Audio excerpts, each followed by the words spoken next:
just getting ready to get started. A couple more minutes. Settle down. Oh yeah.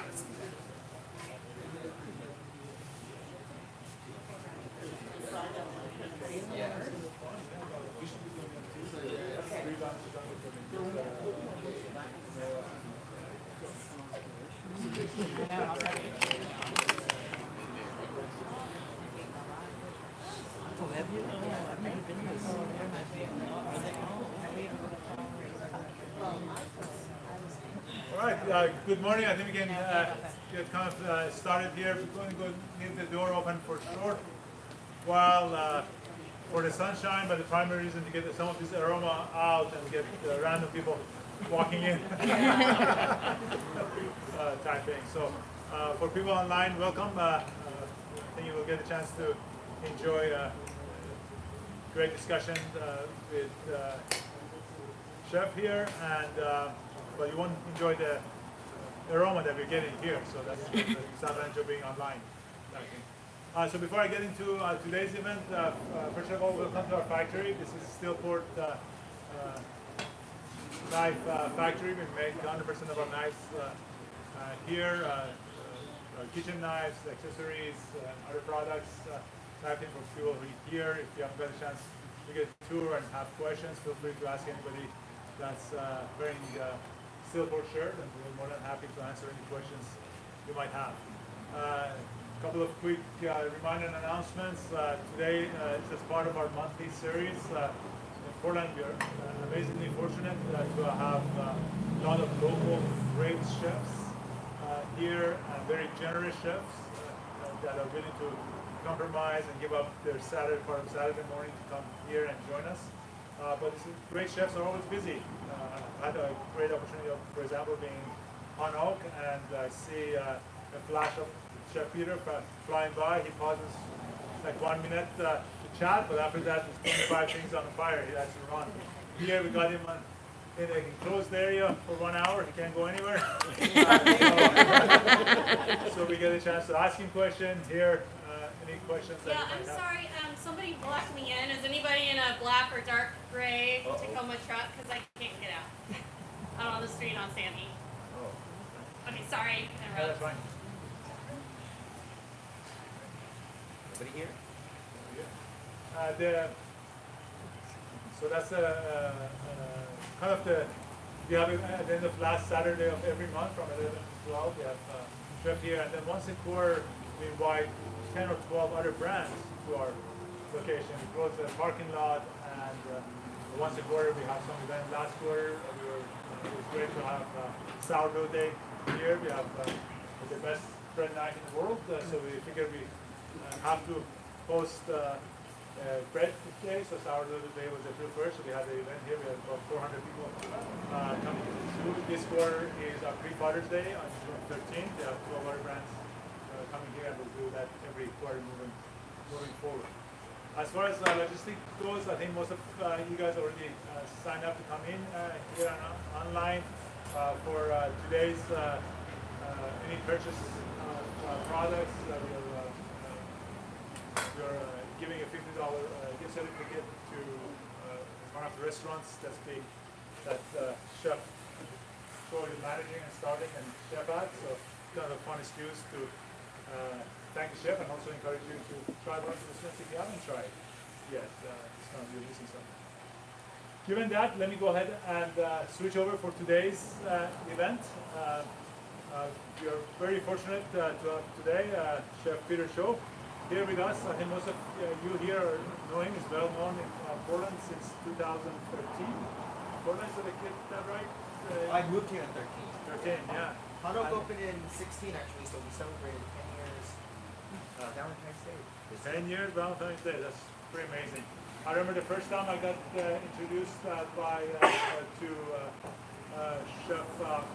Chef was through a TV type thing. Sorry, there's somebody on the other side, gray CX5. I really need my car out. If anybody has a car, right there. There's a station wagon and a giant truck, and they're both blocking me.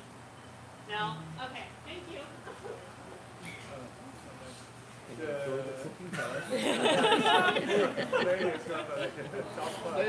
Exactly. Sorry. I think it's all excuse to get to the food. Yeah. So I got a chance to see chef on TV. It was one of the news that were very impressed by the fact that the chef had started a restaurant at his home. So Hanok was originally the place that chef raised the family. So he was sitting at the table and having little kids running around and interview. And I hear now they're 8 and 10 now, and growing up fast. So it's great to have the chef here. But the chef was born in Korea, and then before moving to the U.S., and I think a lot of time Eugene. Yeah, I grew up in Springfield. Springfield. Yeah. So very true, and then training around the U.S. and New York and other places before coming back here. So we actually I'm realizing we're fortunate in Portland not only for great chefs, but also a lot of ethnic food, and we have a lot of good Korean, different Korean businesses, including the only Korean wine, Cho wine. Yeah. So it's so I'm going to pause because everybody else wants to turn it over and hear from chef today, and feel free to ask questions and learn as much as we can. Please. Yeah, Korean culture is so hot right now. K-pop and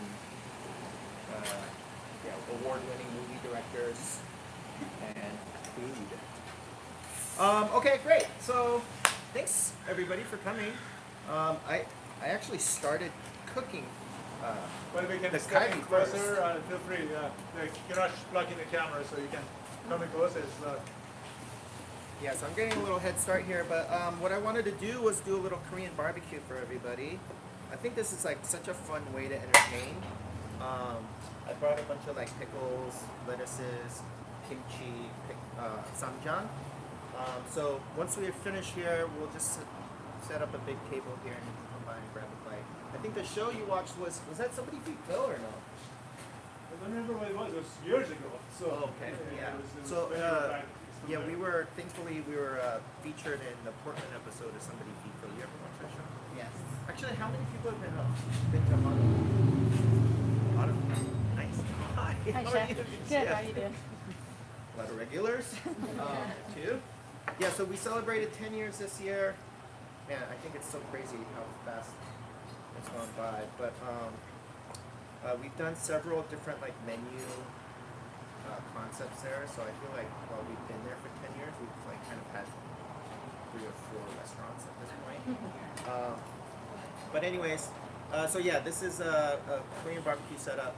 Pretty traditional, really. And I feel like everybody's really familiar with the Galbi. So this is like the cross-cut bone, short bone and short rib, often called LA Galbi.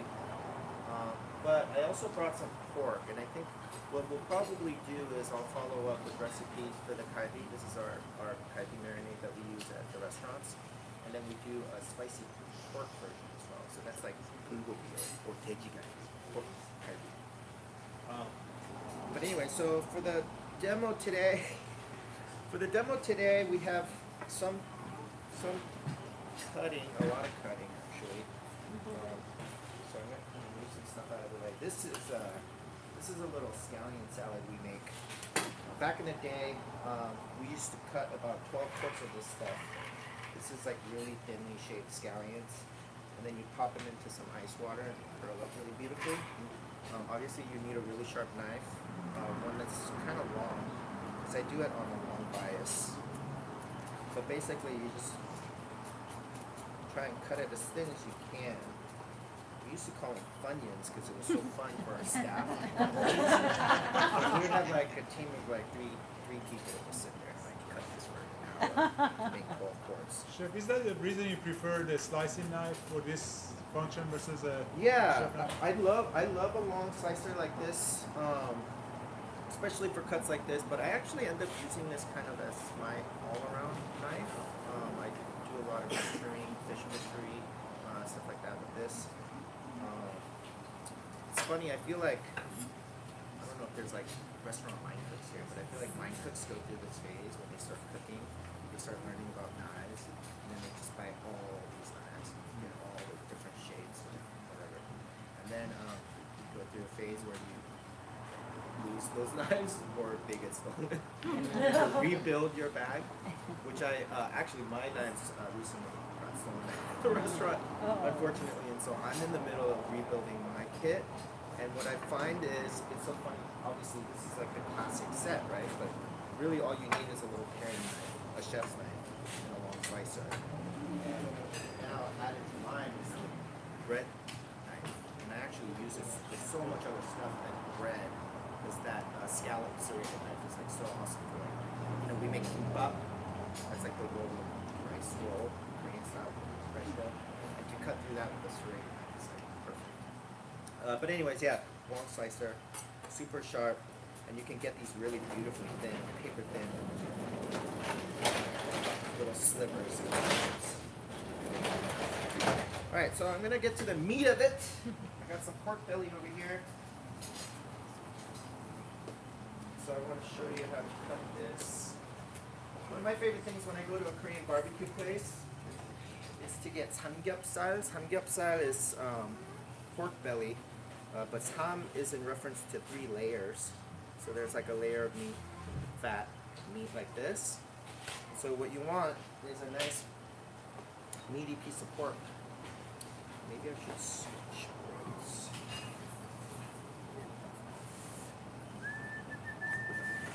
Whew.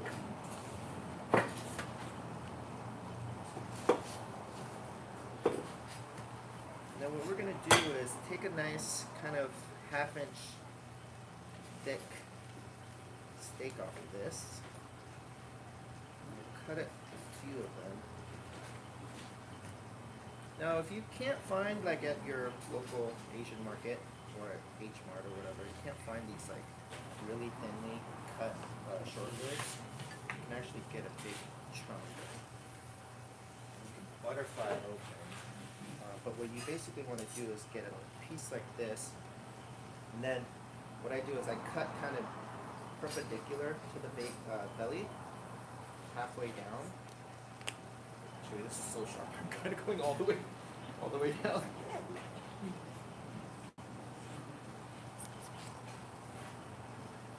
So halfway down, perpendicular, and then flip it on the other side and go 45 degrees halfway down.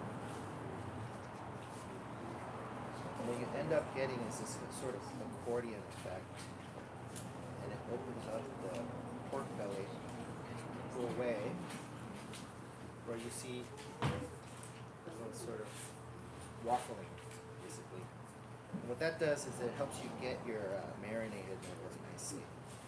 And you know, honestly, I don't love to like have a big tub of meat and marinade in my fridge for a long time. So I end up doing this a lot, and I don't even really marinate it for that long.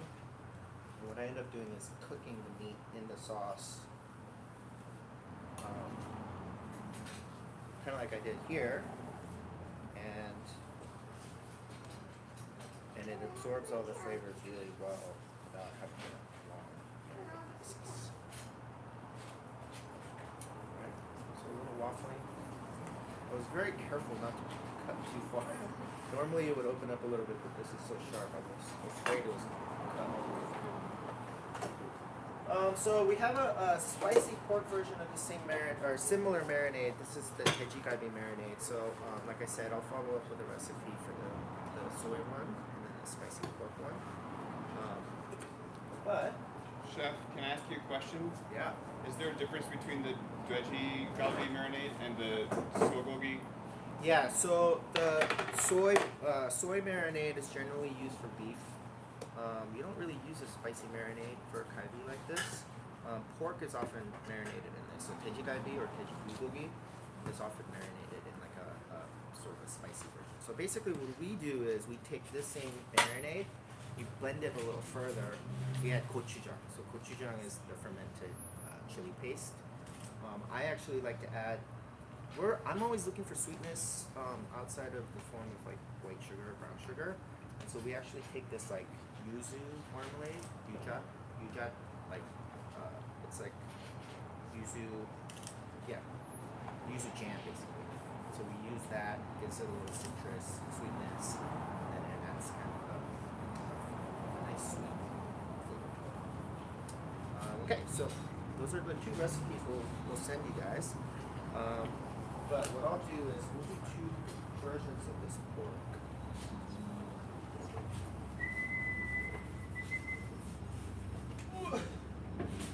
I also brought like basically my day's prep list, so I need to bring sandwich service tonight. I may just end up doing that a little bit today. But it also helps to demonstrate the use of these knives. So a little tub like this. Give it a little bit of it. Give it a little bit of a rub. I also like this pork belly like this, but with nothing on it, but salt and pepper. That's actually like my favorite version option. Alright, so I'm gonna let this hang out for just a touch while I work on a couple of other things. Started cutting some stuff like this king trumpet mushrooms. I give this a little score, kind of quadrillage, just a little crosshatch. Give it a little salting, and that'll like kind of open it up like that. Give it a little extra flavor too. And then I cut some scallions here. So samjang is like a really traditional Korean barbecue condiment. Samjang is a mix of doenjang, which is like the fermented soybean paste. But I personally like this to be a little more kind of relishy. I change the samjang a little bit depending on the season. This I would say we use it kind of primarily during the winter. But come summer, what I'll end up doing is I'll put some scallion rings. And then I'll take these sort of mild Korean peppers. And I'll chop all that through, put it in here as well. Alright, so then I guess I can talk about a few more of these things. Got some pickles, kimchi. We'll put that out. We'll mix this scallion salad in a minute. I'll take some questions actually. If you guys got any. Questions? Any projects in the works? Pretty soon here. Chef, what's your association with JeJu Island? My mom is from there. So my mom, her family is actually one of like the 3 families originally from JeJu. Uh-huh. She's a JeJu Goshi. Goshi. And then I was born in Seoul, but my brother and sister, I forget if my brother was born in Seoul, but we grew up in JeJu before our family. My grandfather had a few things. He had like a shop. Funny enough, it was like a wares, like a kitchen wares store, and then had a tangerine farm as well. So before I moved here when I was 7, I spent time in JeJu, and I would spend time at the farm. Where was the farm? I lived in JeJu Island for 10 years. Oh, you did? Yeah. Well, you know what? You may know more about JeJu than I don't remember much of it. Yeah, no, I wish I could remember, but I don't.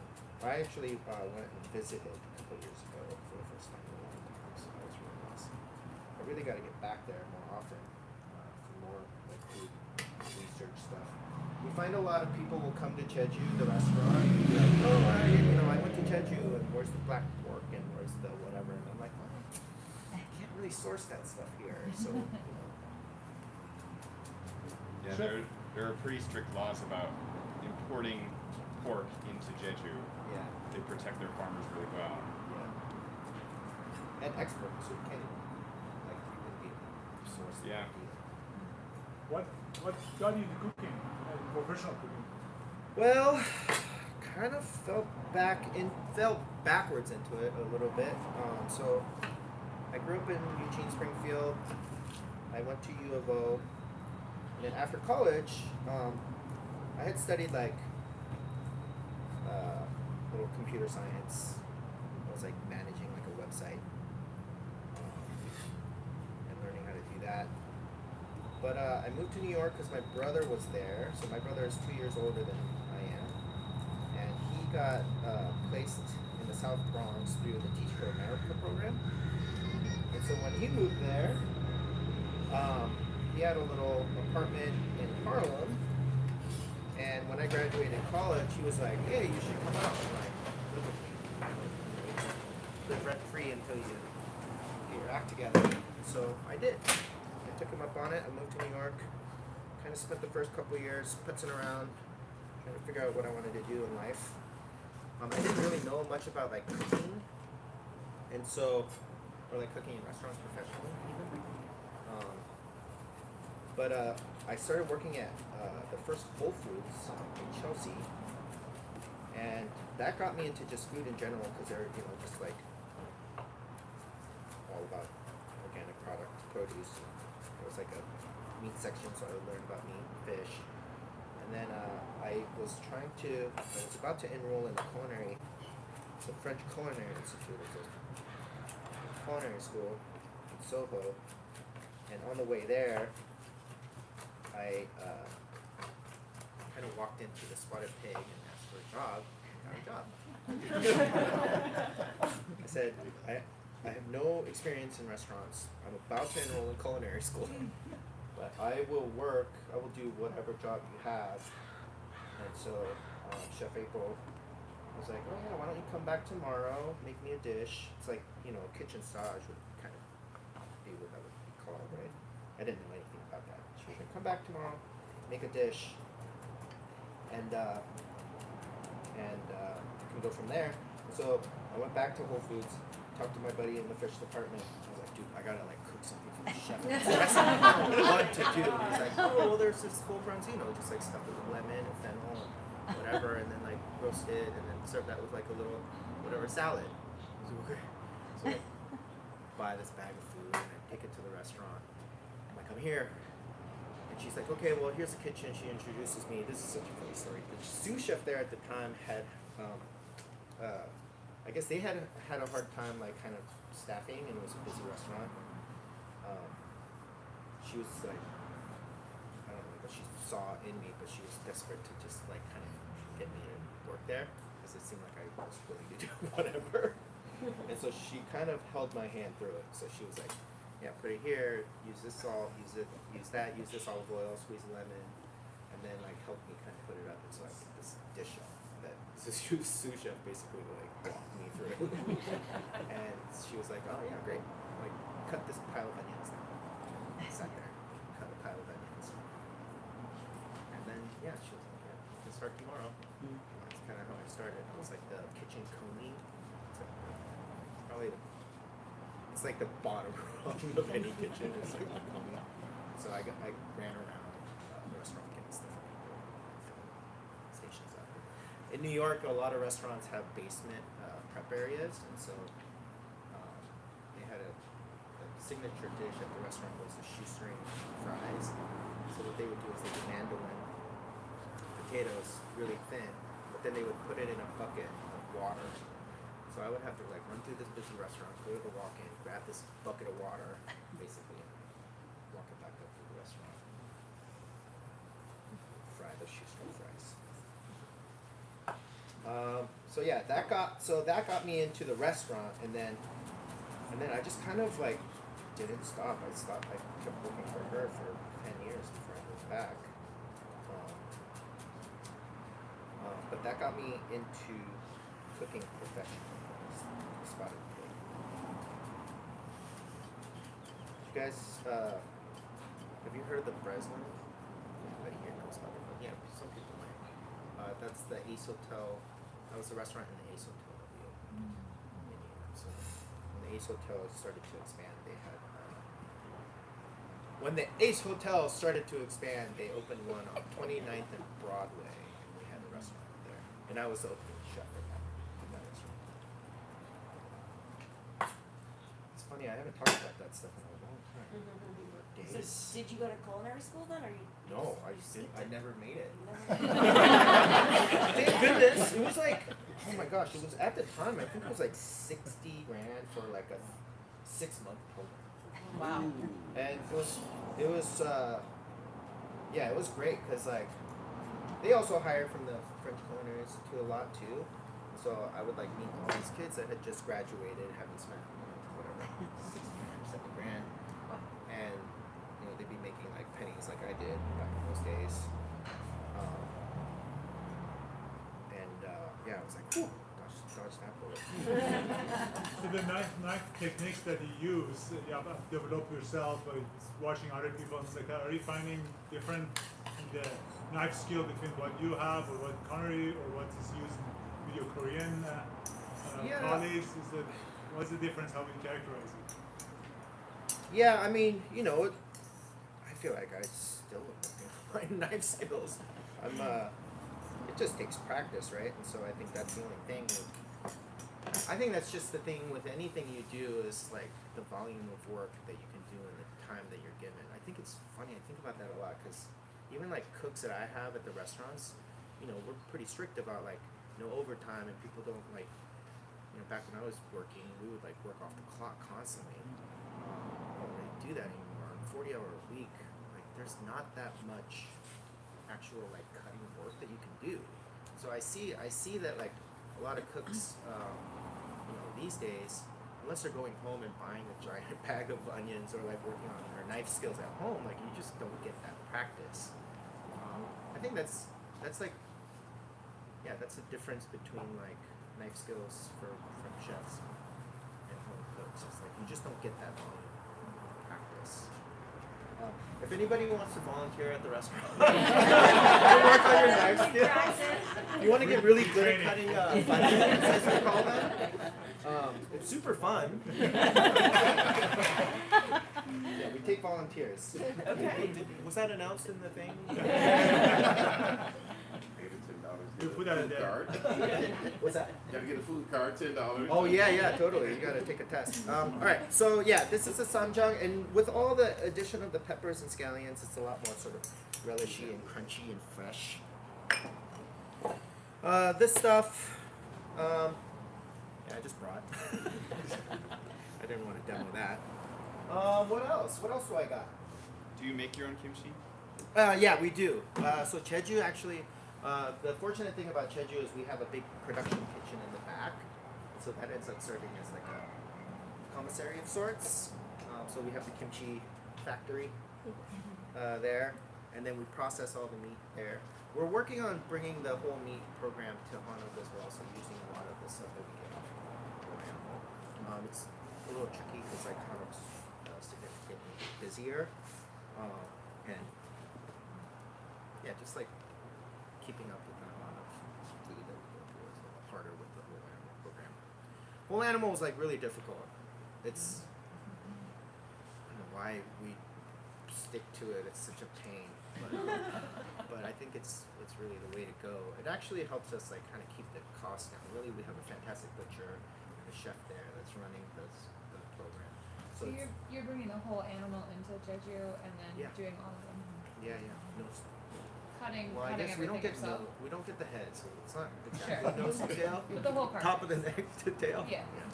So it's a half a beef and a half a pig that we get sort of alternating every week. I'm trying to up that to 2. But yeah. So it's a skill that I feel like is lost in a lot of like restaurants. I think it's just tricky to do. Space mainly, Right. hanging the beef, and then thankfully we over the years we bought these like dry agers. They're kind of, I think they make them commercial now. It's from a company called Dry Ager, but they're like this tall. You can fit pretty much you can fit a whole or half a pig in there for sure. So we rotate stuff around, and that helps to kind of get some extra room and space. Okay, so I'm gonna heat this up. I'm gonna grill the pork. Should I just start working on my prep list? I have half an hour. Maybe I can cut some oranges just to prep. Get off of it. We won't serve the skin. Okay, great. So I'm gonna warm this up. Any other questions? Chef, do you have a favorite iteration of all the things Hanok has been? So when we first opened, it was a tasting menu. Then we added casual like dumpling and noodle night. And then we did a combination of both of those. And it was COVID. And then we did a hot pot. Did anybody come to hot pot? Yeah. That was super fun. You've been to all of them. We did Korean BBQ at the table too. Man, it's so hard to say. I feel like, you know, I kind of go back to I feel nostalgic just having spent celebrating our 10 years. So I'm thinking a lot about like the first couple years of Hana. So it was really fun when we were really kind of like shooting from the hip and like doing things on the fly. There was a short-lived brunch menu that we did. So I'm like considering bringing that back. But I think like that the early days of the set menu and the combination of the set menu and the dumpling and noodle night was like kind of my favorite. Which actually I think we're gonna go back, go more a la carte and less away from this set menu stuff. Like you guys, this is a great. Customer research. Yeah, exactly. Like right now we're doing a set menu, $75 a person, and it's great because I think it's like it's a great experience. Like you just kind of let us do the cooking, you know. And we've had a lot of good feedback on that, great response. But you can't just like pop in for a $75 set menu, right? So, anyways, we want to try and figure out a way to do like an a la carte menu. A set menu. Yeah. Alright, so I'm going to spin this. We're going to dress it quickly.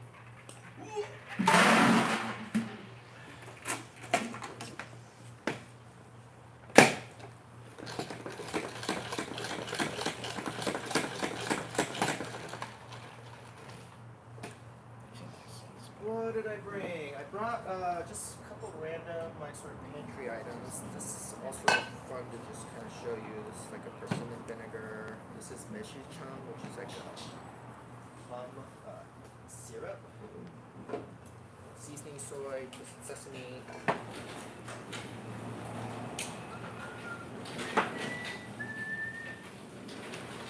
This is my secret. Penny's hot mustard. It's always great in this little dressing.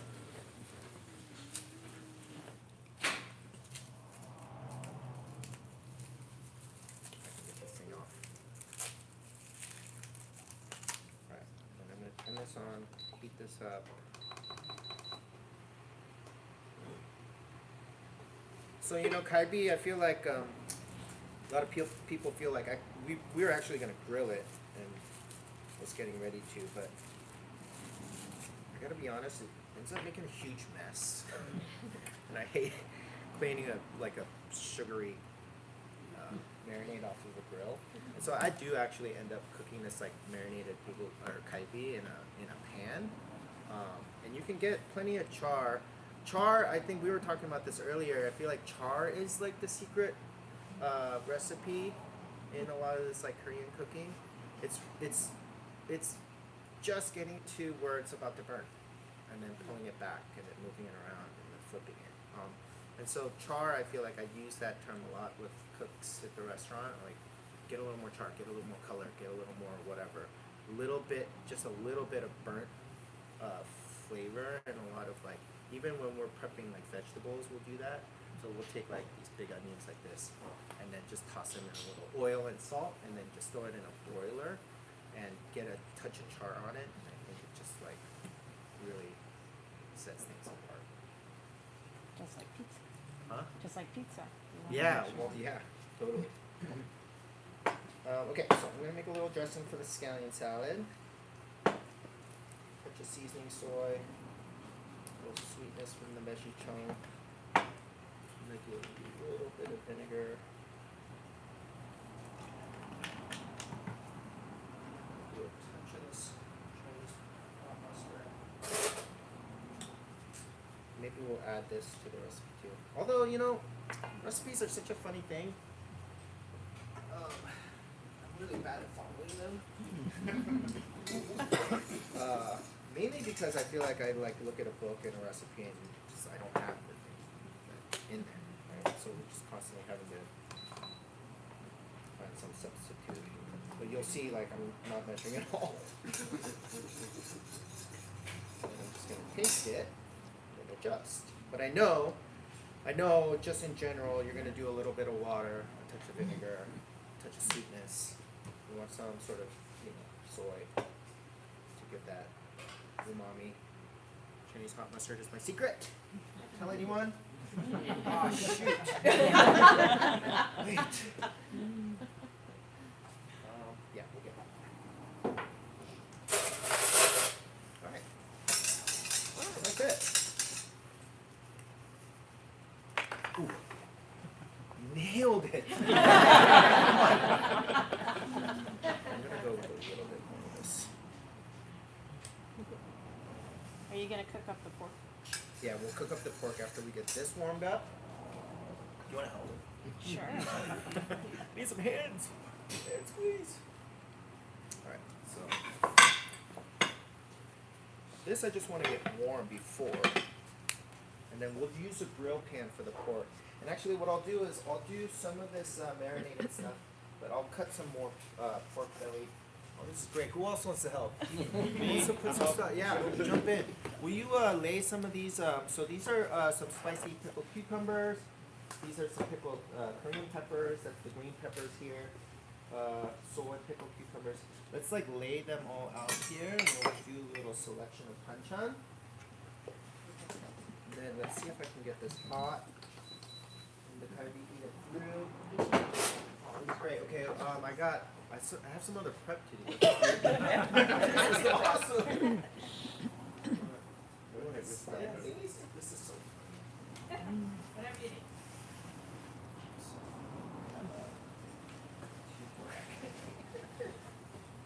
Chef, do you remember spoon? Yes, I do.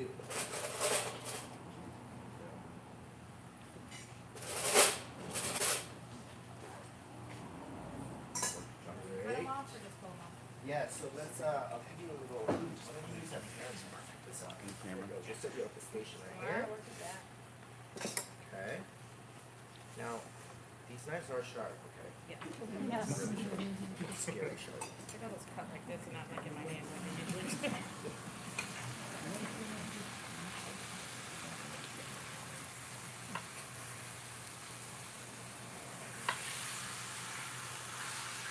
You find ripe strawberries.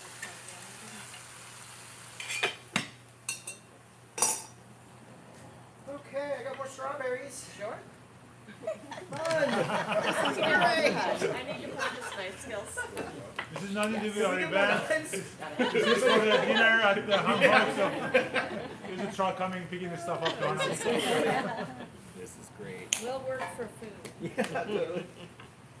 Actually, what I'm impressed by the chef is that he actually naturally uses the knives and cutting boards and things like that, using the wood side for the strawberries and using the raw meat Oh my and gosh. things like that on the composite side. I mean, it's natural with the different knives. I think there was something in your nature. It wasn't you didn't need the culinary school. Oh, no, yeah. Well, Yeah. certainly don't need culinary school when you work like 70-hour weeks.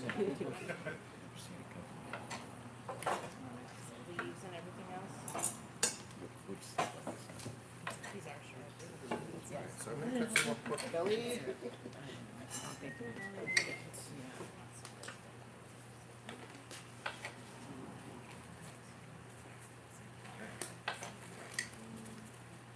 I'm gonna make some room here. We'll put the beef that one.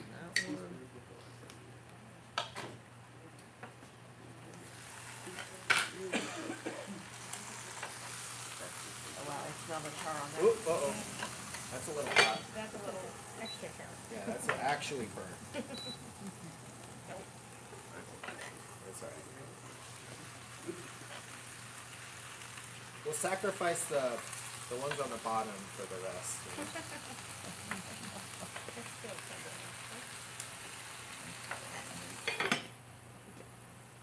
waiting on you guys to do a scissors. Are you doing scissors? No, we found out a lot of applications with the exception of one. Our chef knife does a good job. The 8 inch is strong enough that it cuts through a bunch of stuff that nobody can use.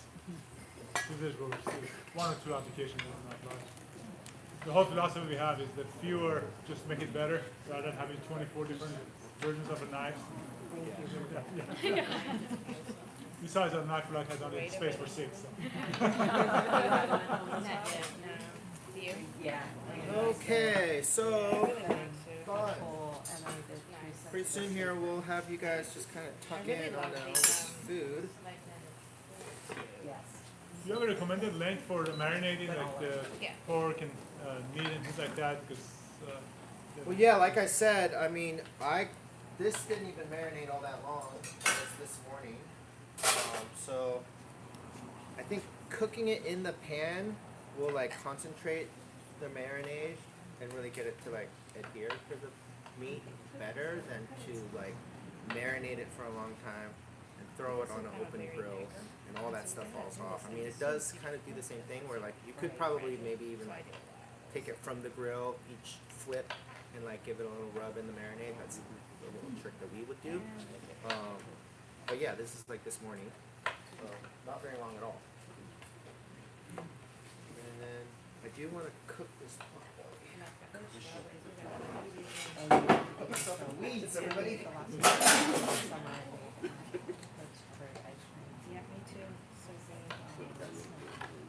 Wow, that's heavy.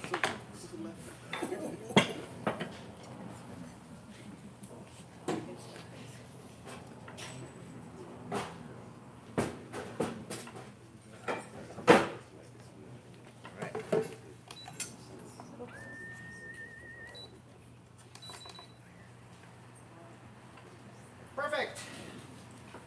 All right, how do we do? We're working. Try and keep meat on the bones, as they say. You want to hear a funny story about your time in prison? So Don Solomon, the guy who was, he interviewed and you guys his name. Sure, that's what we said. Yeah.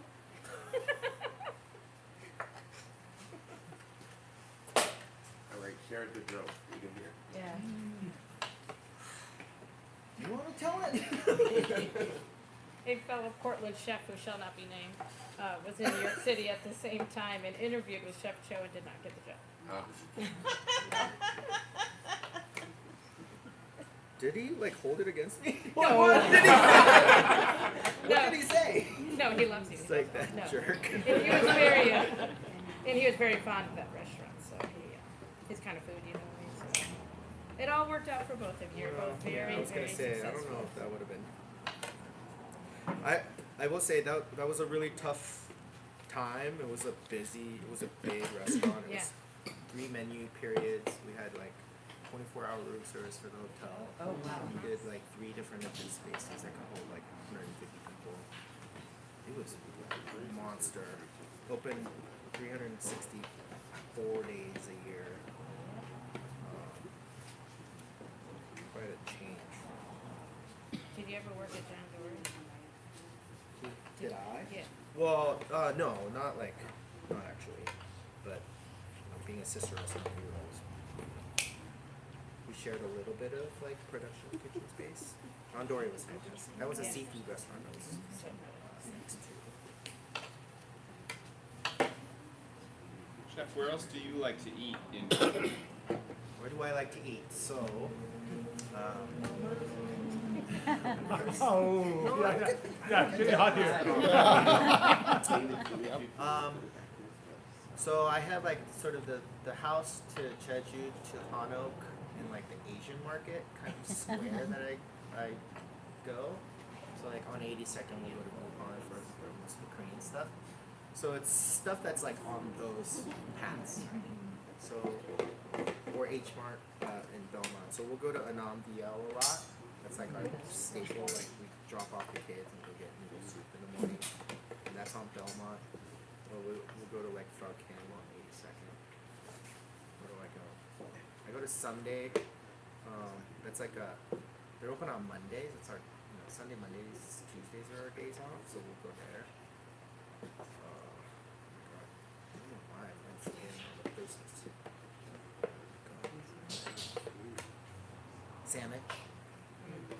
go to I probably have spent more money at salmon. Although Mel set up a house account for me at some point. It's probably just her account. We exchange house accounts basically. So she'll come to Hano for JeJu, and we'll give the servers like, hey, put it on my house account. But I probably spent more money at salmon than any other restaurant. Red Sauce has a Melissa pizza. What's that? Red Sauce has a Melissa pizza. Oh yeah. That's a fantastic. They do the jardinera. Yeah. Does anyone do a sandwich? Shout out Mel. Is she on? Does anybody? No. Yeah. Shout out Mel. Woo. All right. Let's see how this turned out. Little pork belly. This is hot. I hope. I might need another pair of hands for the kalbi.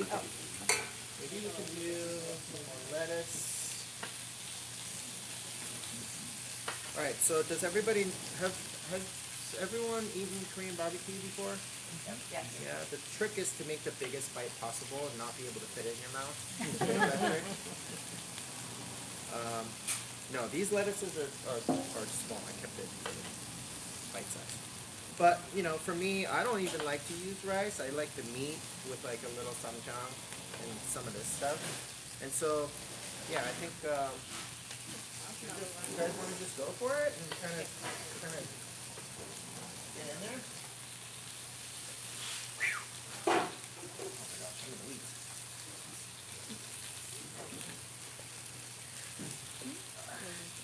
So here's Chef wrapping up, I think. Yeah. I don't know, am I? Yeah, I mean, not one of the bid. Following your lead. Oh, okay. This is Well, the yeah, first. we want you guys to eat too, right? This is the first We're not here to just smell food. first audience participation event that we have had. So if any of you guys are free, follow. The reason that Chef brought a big band was to carry some of you guys back to the shop. Right, for volunteering. I see a couple of people that are passing the test, so that's good. So I think we're getting ready for sampling of the. Are we getting close to? Do you have any more preps? I don't want to rush you, but I want to make sure that you also let the people online go.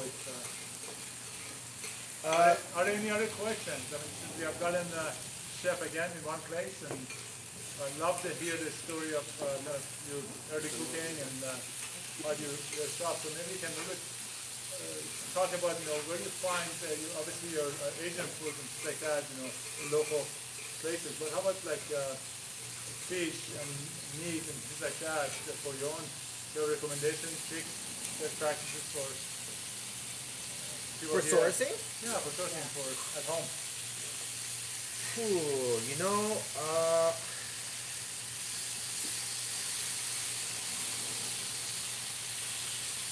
hard for me to get. It's hard because you have a restaurant.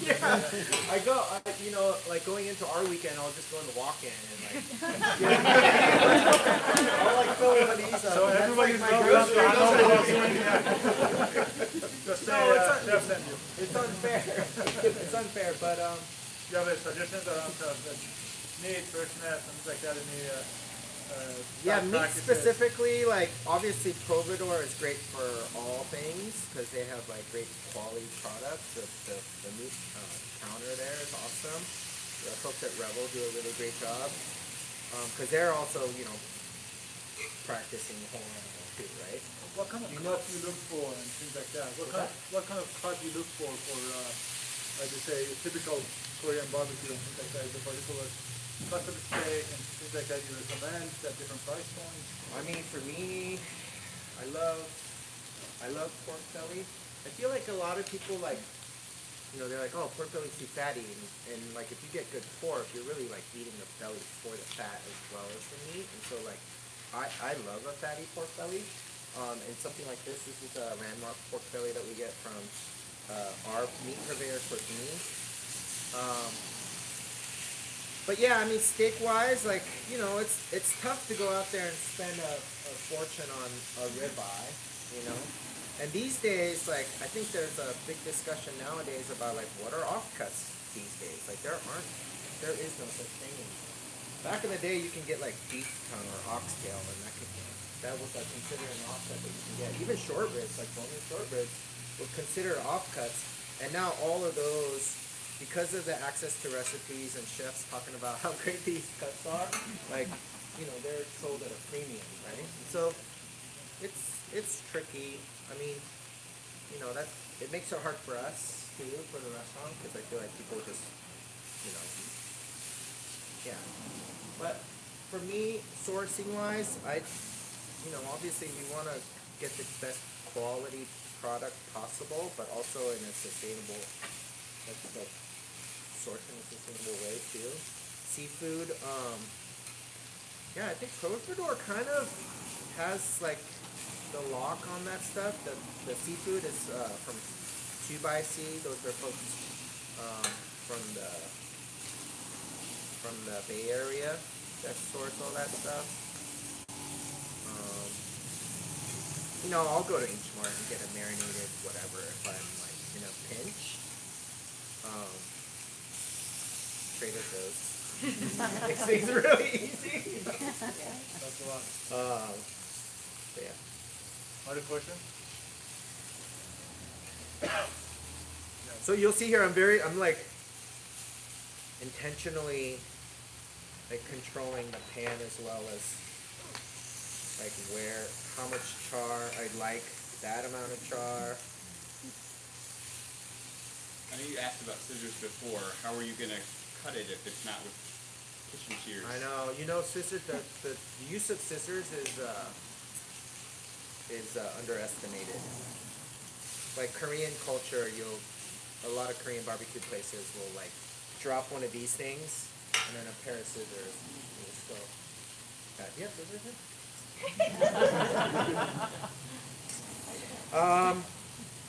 Next quarter. All right, look at how beautiful these onions are. All right. That cut well. Strawberries. Oh my gosh, pork juice all over my strawberries. All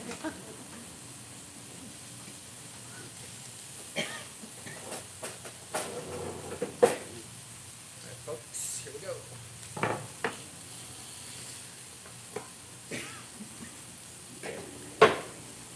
Cut all this beef.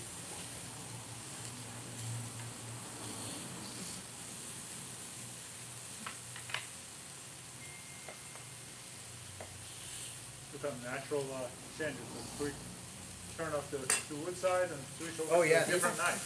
Yeah, these boards. All right, who has these knives at home? Everybody here? Y'all are fans? Do you offer like sharpening services? Yeah, we have a free lifetime sharpening and free lifetime warranty on all of our products. It's probably the same concept that you have in your restaurant. Is where they started the company not trying to sell one knife and walk away. It was meant to be something that lasts for generations, and people talk about it. And what we found out is that the same we have is that every one of our customers invests in our knives. After it's our job to take care of it, that's why we have free lifetime warranty and free lifetime sharpening. But after that, the job of our customers and users, including chefs, is to become our best salespeople. Yeah. And to be the best salespeople, the only sales tool you have really is the knife, or in this case, cutting board.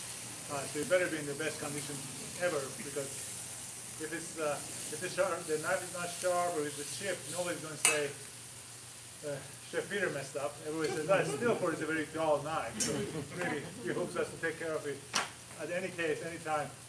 Well, yeah, I was hoping. Well, I was trying to make sure because actually I brought my knife that I had chipped a little bit, and they like straightened it out. They're all, you know.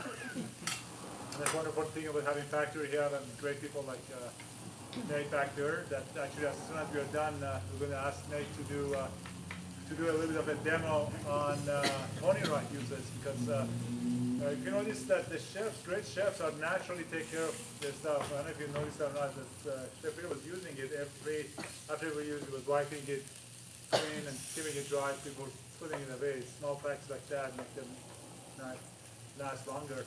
And a lot of chefs also attach it to their honing rods and run regular regular step of honing and encourage people to users to hone their knives very regularly. That way we don't have to sharpen as much.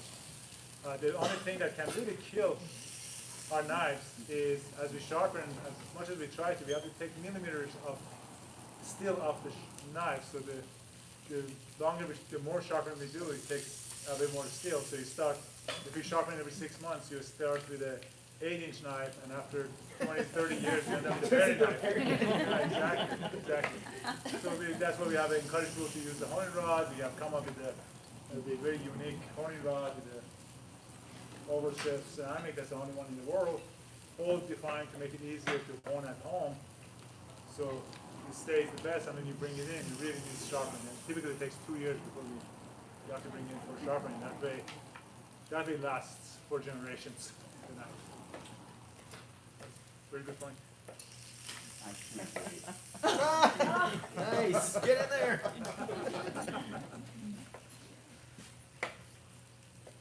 That's a very good sign.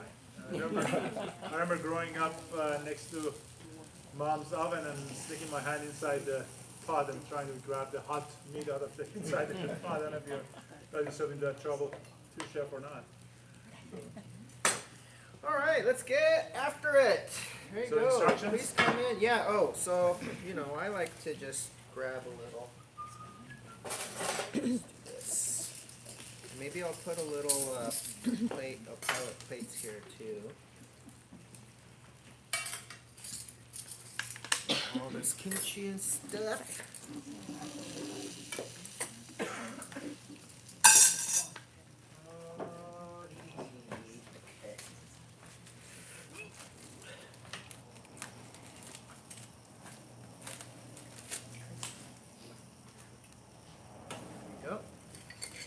Really, there's no wrong way to do this, is what I always say. So what is the average way of doing it? I'll normally take like a piece of lettuce like this, and I'll throw a piece of meat on here.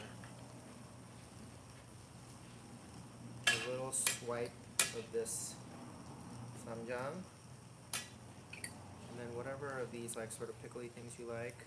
A little bit of kimchi, and a touch of the salad. Really gotta wrap it. The trick is to eat it. Wow. Saving his plate. Yay. Thank you guys for getting samples. Let's thank the chef. Thank you. Yeah. It was great. Thank you so much. Thanks for coming. Grab the sampler, and in about 5 minutes or so, we have a demo of the honing rod and how to take care of your knives and things like that back there. If you have any questions,